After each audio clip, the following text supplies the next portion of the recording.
Hi friends, welcome to Kiran reviews YouTube channel. ముందుగా ఈ వీడియోకి లైక్ చేయండి. ఆనంది విషయంలో ఊర్వశీ కుట్రను సీసీ ఫుటేజ్ ద్వారా బయటపెట్టి ఊర్వశీ చెంప పగలగొట్టి షాక్ ఇచ్చిన ఆదిత్య. ఇక మీటింగ్ అయితే ఏర్పాటు చేస్తారు. ఆనంది అయితే మీటింగ్లో ఇక డిజైన్స్ విషయమైతే మాట్లాడుతూ ఉండంగా ఉన్నట్టుండి సడన్గా కళ్ళైతే తిరుగుతాయి. అప్పుడే కది చూసిన ఊర్వశీ అయితే ఆనందినైతే చైర్లో కూర్చోపెడుతుంది. ఇక తలపట్టుకుని ఇబ్బంది పడుతున్న ఆనందిని ఆదిత్య అడుగుతూ ఉంటాడు. ఏమైంది ఆనంది అంటూ ఉండంగానే, బాస్, తనకి కొంచెం నీరసంగా ఉందేమో, డిజైన్స్ విషయం నేను చెప్తాను కదా అంటూ ఇక ఊర్వశీ అయితే అంటూ ఉంటుంది. ఇంతలో సునంద అయితే, ఇదేంటి, డిజైన్స్ విషయం చెప్తాను అని ఆనంది ఏంటి ఇలా సడన్గా కూర్చుండిపోయింది, ఇలా అయితే కాంపిటీషన్లో ఎలా ముందుకు వెళ్తాము అంటూ సునంద అయితే ఇక బయటికొచ్చిన తర్వాత ఆదిత్యాని అడుగుతూ ఉంటుంది. ఏంట్రా ఇదంతా, తనిలా చేస్తూ ఉంటే మనం ముందుకెలా వెళ్ళాలి, కాంపిటీషన్లో మనమెలా నెగ్గాలి, ఇప్పుడీ డిజైన్స్ విషయంలోనే తనిలా చతికిలి పడిపోయింది అంటే రేపు పొద్దున్న రోజు లాస్ట్ కాంపిటీషన్లో మనకే ప్రైజొస్తుందని ఎలా అనుకోవాలిరా, నాకేమీ అర్థం కావడం లేదు అంటూ సునంద అయితే చెప్తూ ఉంటుంది. ఏంటి మామ్, ఆనందీ మేడంని అనుమానిస్తున్నావా, తను తలుచుకుంటే ఏదైనా సాధిస్తుంది అంటూ చైతన్య అయితే అంటూ ఉంటాడు. నువ్వు కాస్త నోరుముయ్యి, నేను నీతో మాట్లాడడం లేదు, నువ్వు చెప్పు ఆదిత్య, అసలేమనుకుంటున్నావు అనంగానే, వాడు చెప్పింది నిజం మమ్మీ, ఆనంది అనుకున్నది ఖచ్చితంగా సాధిస్తుంది. ఇప్పుడు తనకేదో హెల్త్ బాలేదేమో, అందుకే తను ఉన్నట్టుండి అలా స్పృహ తప్పినట్టు అయ్యుంటుంది, తను చెకప్ చేయించుకుంటే నార్మల్ అయిపోతుందిలే అంటూ ఆదిత్య అయితే చెప్తూ ఉంటాడు. అప్పుడు ఇక సునంద అయితే ఆలోచిస్తూ ఉంటుంది.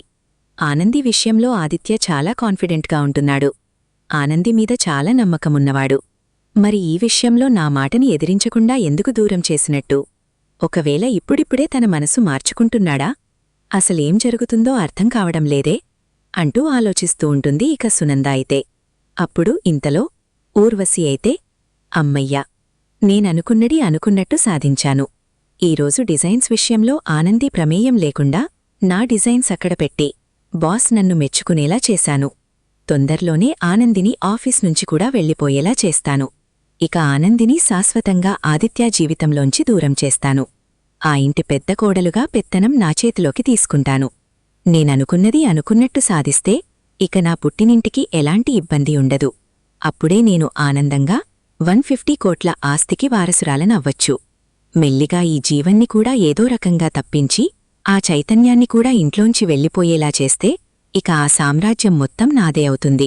నా పేరుకి వచ్చిన తర్వాత ఇక నన్ను ఎవ్వరూ ఏమీ చెయ్యలేరు. తర్వాత అసలు నిజం బయటపడి ఏదైనా అనాలి అన్నా ఆస్తి నా కుప్పెట్లో ఉంటుంది కాబట్టి ఇక వాళ్లు బ్రతకాలంటే నా మోచేతి నీళ్లే తాగి బ్రతకాలి, కాబట్టి ఇంక నన్ను ఏమీ చెయ్యలేరు అంటూ ఊర్వశీ అయితే తన మనసులో అనుకుంటూ ఉంటుంది. ఆనందీ, నువ్వు ఏ విషయంగా ఆదిత్యాకి దూరమైపోయావూ నాకు సరిగా తెలియదు కాని నాకోసమే ఆ దేవుడు నిన్ను దూరం చేశాడని అనిపిస్తుంది. ఆదిత్యాకి నాకు రాసిపెట్టి ఉంది కాబట్టే మేమిద్దరం ఒక్కటవ్వాలని ఆ దేవుడు ఎప్పుడో రాశాడు. కాబట్టి నువ్వు పాపం బయటికి వెళ్ళిపోయి ఉంటావు. నేను ఆ ఇంట్లో అడుగుపెట్టిన తర్వాత నా నిజస్వరూపం తెలుసుకుని ఒక్కొక్కలికి చెమటలు పడతాయి అంటూ ఊర్వశీ అయితే తన మనసులో అనుకుంటూ ఉంటుంది. ఇంతలో ఆనందికి స్పృహ వచ్చిన తర్వాత ఆదిత్య అడుగుతూ ఉంటాడు. ఏం జరిగింది ఇందాక మీటింగ్లో, ఎందుకు కాన్ఫిడెంట్గా చెప్పలేకపోయావు, ఎందుకు స్పృహ తప్పావు అంటూ అడుగుతూ ఉండంగా, ఏమో ఆదిత్యగారు, నాక్కూడా అదే అర్థం కావడం లేదు. వచ్చేంతవరకు బానే ఉంది. తర్వాత వచ్చే ముందు కూడా ఊర్వశీ జ్యూస్ తీసుకొచ్చి ఇస్తే అది తాగాను. అప్పుడు కూడా బానే ఉంది. మీటింగ్ మొదలయ్యేసరికి సడన్గా కళ్ళు తిరిగాయి. అదే నాకర్థం కావడం లేదు. సారీ ఆదిత్యగారు, మీరు అనుకున్నది అనుకున్నట్టు నేను చెయ్యలేకపోయాను అంటూ అనంగానే, దీంట్లో కొత్తేముంది, మనం జీవితంలో ఎన్నో అనుకుంటాము, ఎన్నో ఆశలు పెట్టుకుంటాము, ఎన్నో కలలు కంటాము, అవన్నీ కూడా జరగవు కదా, అన్నీ అడియాసలైపోక తప్పదు. ఏదీ కూడా మనం అనుకున్నది జరిగితే ఖచ్చితంగా ఇక మన జీవితంలో ఇక బాధకి చోటేముంటుంది, అన్నిసార్లు సంతోషాలే కదా. కాని ఆ దేవుడు ఎందుకలా జరగనిస్తాడు, ఆ దేవుడు మాట పక్కన పెట్టితే మనం నమ్మినవాళ్లే మనల్ని మోసం చేస్తారు కదా అంటూ కాదిచ్చయితే వెళ్ళిపోతాడు. అప్పుడే ఆ మాటలకి ఆనంది అయితే బాధపడుతూ ఉంటుంది. నేను తప్పు చేశానని మీరు బలంగా నమ్ముతున్నారు కాబట్టి ఈరోజు నేను చేసింది కూడా కావాలనే చేశానని అనుకుని మిమ్మల్ని నేను కావాలనే స్వార్థంగా బాధపెట్టానని అనుకుని మీరు బాధపడుతూ మీ మాటలతో నన్ను బాధపెడుతున్నారు. మీరు అనే ఒక్కొక్క మాట నా గుండెల్లో గుణపాల్లో గుచ్చుకుంటున్నాయి. నిజనిజాలు బయటపెట్టే ప్రయత్నం చేస్తున్నా ఎందుకో అసలు నిజం తెలుసుకోలేకపోతున్నాను. నేనింకా గట్టి ప్రయత్నం చెయ్యాలి. అసలిదంతా ఎవరు చేశారో నిజం తెలుసుకోవాలి. మరొకవైపు జీవనకి అసలు జీవన వస్తే తన పరిస్థితి ఏంటి అన్న అనుమానం వచ్చింది. నేనే జీవనని తెలిస్తే తను ఎలాంటి నిర్ణయం తీసుకుంటుందో. ఒకవేళ నా తల్లిదండ్రికి నిజం చెప్పేస్తాను అంటే అప్పుడు అమ్మ పరిస్థితి ఏంటి? అమ్మ నిజం తెలుసుకుంటే నన్ను దగ్గరికి తీసుకుంటుంది. అమ్మా అని నోరారా పిలువమంటుంది. నేను అలా పిలిచి నా తల్లిని దూరం చేసుకోలేను. ఏం చెయ్యాలో అర్థం కావడం లేదు అంటూ ఆనంది అయితే తన మనసులో అనుకుంటూ ఉంటుంది. ఇంతలో జీవనైతే ఇందుమతికి ఫోన్ చేస్తుంది. పెద్దమ్మా, ఈరోజు ఆనందితో ఒక ఆట ఆడుకున్నాను అంటూ అనంగానే ఏం చేశావే అంటూ ఇందుమతి అయితే అడుగుతూ ఉంటుంది. అప్పుడు ఇక ఇందుమతితో జరిగింది మొత్తం చెప్తుంది జీవన. ఒసే పిచ్చిమొద్దు, నీకేమైనా పిచ్చి పట్టిందా? అసలు జీవన రాదు, బ్రతికే ఉందని నువ్వలా నిలదీస్తూ ఉంటే ఆమెను బ్రతికే ఉంది, నేనే అసలు జీవనని. ఇక నువ్వు బయటికి వెళ్ళిపో, నేను నా తల్లిదండ్రి దగ్గరికి వెళ్ళిపోతానని అది ఖచ్చితంగా చెప్పేసిందనుకో. అప్పుడు నీ పరిస్థితి ఏమైపోతుందో ఒక్కసారైనా ఆలోచించుకున్నావా? ఎందుకు నువ్వింత పిచ్చిదానిలా ప్రవర్తిస్తున్నావు? నువ్వు చాలా తెలివైన దానివి అనుకున్నాను. మొన్న నీతో నిజమంతా చెప్పిన తర్వాతైనా నువ్వు కాస్త జాగ్రత్తగా ఉంటావు. ఆ కుట్టిని బయటికి గెంటేస్తావు అనుకుంటే నువ్వు జాగ్రత్తగా ఉండడం కాడు కదా, ఏకంగా రోడ్రోలర్కి ఎదురెళ్ళి ఆపేస్తాను అన్న ధీమాతో ఉన్నట్టున్నావు. నువ్వు గనక దానికి ఎదురెళ్ళి ఆపాలని చూస్తే అక్కడ చచ్చేది నువ్వే, అది గుర్తుపెట్టుకో అంటూ ఇందుమతి అయితే చెప్తూ ఉంటుంది. ఏంటి పెద్దమ్మా, ఎప్పుడూ నన్ను తక్కువ చేసి మాట్లాడతావు, దాన్ని ఎక్కువ చేసి మాట్లాడతావు. నీకు కూతురుని నేనా అదా అంటూ అడుగుతూ ఉండంగా, అమ్మా మహాతల్లి, నువ్వే నా కూతురివి కాని నీకు వాస్తవం చెప్తున్నాను. ఆనందిని ఢీ కొట్టాలి అంటే ఖచ్చితంగా నీకు సామర్థ్యముండాలి. నువ్వు డైరెక్ట్గా వెళ్ళి ఢీ కొడతాను అంటే అది ఊరుకుంటుందా? ఎత్తుకు పై ఎత్తివేసి నిన్ను చిత్తు చేస్తుంది. దాన్ని ఇండైరెక్ట్గా బ్లాక్మెయిల్ చెయ్యాలి. ఇండైరెక్ట్గానే దాన్ని ఢీ కొట్టాలి. ఈ విషయం మాత్రం నువ్వు మర్చిపోకు అంటూ ఇందుమతైతే చెప్తూ ఉంటుంది. ఛీ, ఈ పెద్దమ్మ ఎప్పుడూ ఇంతే. నేనేం చెప్పినా సంతోషపడదు. నేనిలా చేశాను అలా చేశాను అన్నా ఏమీ పట్టించుకోదు. ఎప్పుడూ తహా ఆలోచనలు తన మాటలు తప్ప నా ఆలోచనకే విలువివ్వదు. ఆనందిని తనంతటి తానే దూరం చేశాను అని చెప్తుంది కాని తన మాటలు వింటూ ఉంటే ఆనంది మీద ఎక్కువ ప్రేమే ఉన్నట్టుంది అంటూ ఇక తన మనసులో అనుకుంటూ కోపంతో రగిలిపోతూ ఉంటుంది జీవన. ఇంతలో ఇక ఆనంది అయితే గుడికైతే వస్తుంది. అప్పుడే ఇక పూజారి తాతైతే ఏంటమ్మా కుట్టి, అంత నీరసంగా కనిపిస్తున్నావేంటి అని అడుగుతూ ఉండంగా అప్పుడే ఇక ఆనంది అయితే చెప్తూ ఉంటుంది. ఏమీ లేదు పూజారి తాత, ఈరోజు నేను ఆఫీస్లో మీటింగ్కి అటెండ్ అవ్వలేకపోయాను. అప్పుడే ఉన్నట్టుండి సడన్గా కళ్ళు తిరిగాయి. ఏం చెయ్యాలో అర్థం కాలేదు అంటూ అనంగానే అప్పుడిక పూజారి తాత అయితే చెప్తూ ఉంటాడు. నీ జీవితమంతా టెన్షన్ పడ్డమే కదమ్మా. ఈ టెన్షన్ ఒత్తిడికి కొంచెం నీరసంగా అలసటగా ఉండి నువ్వు మీటింగ్లో పాల్గొనేసరికి సడన్గా కళ్ళు తిరిగి ఉంటాయి. దానికి భయపడవలసిన అవసరం లేదమ్మా అంటూ పూజారి తాతైతే చెప్తూ ఉండంగా నేను కళ్ళు తిరిగాయనో దాని కారణంగా ఏదో జరుగుతుందనో భయపడ్డం లేదు పూజారి తాత. ఆయనకిచ్చిన మాట నిలబెట్టుకోలేకపోయాను. ఆయన దగ్గర మాట పడ్డాను, అదే ఆలోచిస్తున్నాను. ఎప్పుడూ కూడా నేను తప్పు చేయలేదని నిరూపించుకుని ఆయనకి దగ్గర అవ్వాలని చూస్తూ ఉంటే ఏ విషయంలో కూడా నాకు ఆధారం దొరక్కపోగా ఆదిత్యగారి దృష్టిలో ఇంకా నా మీద కోపం పెరిగేలా చేసుకుంటున్నాను. అందుకనే ఆలోచిస్తున్నాను, నా శివయ్య ఎందుకు నాకు సహాయం చేయడం లేదో తెలియడం లేదు. చిన్నప్పణ్నించి నా శివయ్యని ఎంతగానో పూజిస్తున్నాను కదా, ఈ కష్టకాలంలో అయినా నాకు తోడుగా ఉండి ముందుకు నడిపిస్తాడు అంటే నాకు ఏ విషయంలో ఎలాంటి ఆధారాలు దొరకకుండా చేస్తున్నాడు. ఏం చెయ్యాలో అర్థం కావడం లేదు అంటూ ఆనంది అయితే బాధపడుతూ ఉంటుంది. అమ్మా కుట్టి, నీ శివయ్య లీలలు అంత తేలికగా అర్థం కాదమ్మా. ఆ శివయ్య లీల ఒక అద్భుతం. ఖచ్చితంగా నీ విషయంలో ఏం జరిగిందో అన్నీ కూడా ఆదిత్యబాబుకి తెలిసేలా చేస్తాడు. చూస్తూ ఉండు పూజారి తాత, నువ్వు చెప్పింది నిజమే. ఈరోజు ఆఫీస్లో నేను ఏ తప్పు చెయ్యలేదని ఆయన తెలుసుకున్నారు. నేను సంతోషంగా ఉన్నాను అంటూ నువ్వు చెప్తావు అంటూ పూజారి తాత అంటూ ఉండంగా పూజారి తాత, నీ నోటివాతో అలా జరిగితే నీకు ఈ ప్రపంచంలో నాకన్నా అదృష్టవంతరాలు ఎవ్వరూ ఉండరు. ఎందుకంటే ఆదిత్యగారు చాలా మంచివారు, చాలా ప్రేమించారు కూడా నన్ను. కాని ఇలాంటి నిందపడేసరికి తన కన్నతల్లి అంటే తనకు ప్రాణం కాబట్టి కన్నతల్లిని బాధపెట్టడం ఇష్టం లేక నన్నిలా వదిలేశారు. కానీ నా గురించి ఆయన కూడా చాలా బాధపడుతూనే ఉంటారు పూజారి తాత అంటూ చెప్తూ ఉంటుంది ఆనంది. అవునమ్మా, మీరిద్దరూ భార్యాభర్తలు. ఇద్దరూ కలిసి జీవితాన్ని కూడా పంచుకున్నారు. భార్యాభర్తలు అంటే ఆ అర్ధనారీశ్వర స్వామి అవతారం. అంటే ఇద్దరూ అలా ఆనందంగా కలిసి ఉండాలన్నదే ఆయన మనకి అర్థమయ్యేలా చేసే ఒక పరమార్థం అంటూ ఇక పూజారి తాత చెప్తూ ఉండంగానే, అవును పూజారి తాత, నేను కూడా అదే అనుకుంటున్నాను. కాని నేను ఏ తప్పు చెయ్యలేదని ఎప్పటికీ నిరూపించుకుంటాను, ఎప్పటికీ నా భర్తకి దగ్గరవుతాను అంటూ ఆనంది సునంద అయితే చెప్తూ ఉంటుంది. ఇక మరొకవైపు సునంద అయితే ఆలోచిస్తూ ఉంటుంది. ఇప్పుడు నేను ఏదోటి ఆలోచించి ఖచ్చితంగా ఆదిత్యాని పెళ్లి విషయంలో తను ఏమనుకుంటున్నాడో తెలుసుకోవాలి. అప్పుడే నేను ముందుకు వెళ్లగలను. ఇద్దరికీ కనుక పెళ్లి జరిగిపోతే నాకెలాంటి ఇబ్బంది ఉండదు. ఊర్వశి కనుక ఆదిత్య జీవితంలోకి వస్తే ఆనంది శాశ్వతంగా దూరమైపోతుంది కాబట్టి నాకే ఇబ్బంది ఉండదు అంటూ సునంద అయితే ఆలోచిస్తూ ఉంటుంది. ఇంతలో సునంద అయితే ఆదిత్య దగ్గరికి వస్తుంది.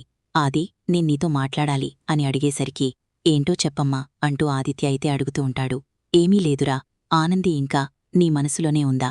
నువ్వింకా తనని భార్యగానే అనుకుంటున్నావా అంటూ సునంద అయితే అడిగేసరికి, ఇప్పుడు అలా ఎందుకు అడిగావు అంటూ ఆదిత్య అయితే అడుగుతూ ఉంటాడు. ఏమీ లేదురా, నీ మనసులో కాని నీ ఆలోచనలో కాని ఆనంది లేదని నాకనిపిస్తోంది. కాబట్టి నేను చెప్పింది చెప్పినట్టు నువ్వు చేస్తావని కూడా నేననుకుంటున్నాను. నువ్వు ఊర్వశిని పెళ్లి చేసుకోరా అంటూ సునంద అయితే అడుగుతూ ఉండంగా ఆ మాటకి ఆదిత్య ఒక్కసారిగా షాకవుతాడు. ఏం మాట్లాడుతున్నావ్? నేను ఊర్వశిని పెళ్లి చేసుకోవడమేంటి అంటూ అనంగానే, నేను నీకోసమే అమ్మాయిని ఆఫీస్కి తీసుకువచ్చానురా. తనకి ఆ వర్క్ తెలియకపోయినా చాలా కష్టపడుతుంది పాపం. తను చాలా కష్టపడుతూ నీ దగ్గర వర్క్ చేస్తూ నిన్ను తనని ప్రేమించేలా చేసుకుని నిన్ను పెళ్లి చేసుకోవాలని మన ఆఫీస్లో అడుగుపెట్టింది అంటూ సునంద అయితే అంటూ ఉండంగా, నువ్వు చాలా పెద్ద తప్పు చేశావమ్మా. నేను ఆనందిని నా మనసులో లేదని చెప్పాను కాని నేను తనని మర్చిపోయి వేరే పెళ్లి చేసుకుంటానని మాత్రం నేను చెప్పలేదు కదా. నువ్వు ఇంకెప్పుడూ ఇలా పెళ్లి ప్రపోజ్ మాత్రం నా దగ్గర తీసుకురావద్దు.